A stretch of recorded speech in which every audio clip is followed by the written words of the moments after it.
السلام علیکم ناظرین، ہمارے آفس میں اکثر ایسی بہنیں آتی ہیں جن کے مسئلے مسائل ہوتے ہیں اور اپنی زندگی کی الجھنوں سے کافی پریشان ہوتی ہیں. کسی کا کوئی مسئلہ تو کسی کا کوئی، لیکن مورل ان کا یہی کہ وہ اپنی زندگی سے پریشان ہے اور ایک انسان کا، نیک انسان کا تحفظ چاہتی ہیں. تو آج کی جو بہن میرے ساتھ موجود ہیں کافی پریشان اور اپنے حالات سے دو چار ہو کر یہ ہمارے آفس آئیں، تو آئیے ان کے معاملات آپ لوگوں تک پہنچاتے ہیں. السلام علیکم.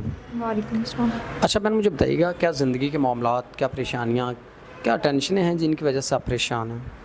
والدین کے چھوڑ جانے کے بعد میں بالکل اکیلی رہ گئی ہوں. کوئی میرا سہارا نہیں ہے اور ان کے جانے کے بعد رشتہ داروں نے بھی اپنا رخ بدل لیا. کوئی میرا سہارا، کوئی مجھے پناہ دینے کے لیے راضی نہیں ہے.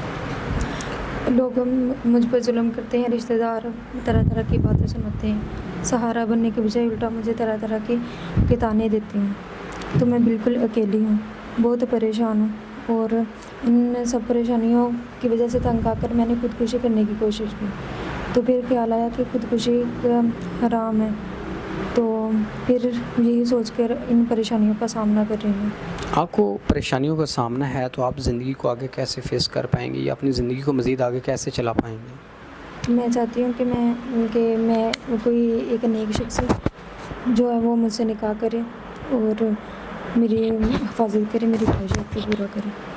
ناظرین، بہن نے تمام طور اپنے حقائق، اپنے معاملات زندگی کو بتایا کہ وہ کیا چاہتی ہیں.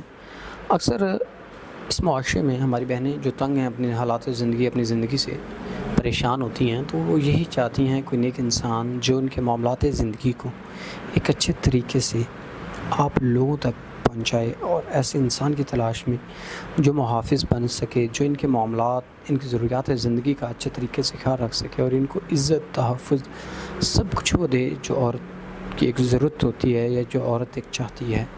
تو ہم امید کرتے ہیں کہ ایک انسان اس بہن کو تحفظ دے گا، ان سے نکاح کرے گا تاکہ یہ عزت کی زندگی جی سکیں. تو اس کے ساتھ اپنے میزبان نواب احمد کو دیں اجازت. خدا حافظ.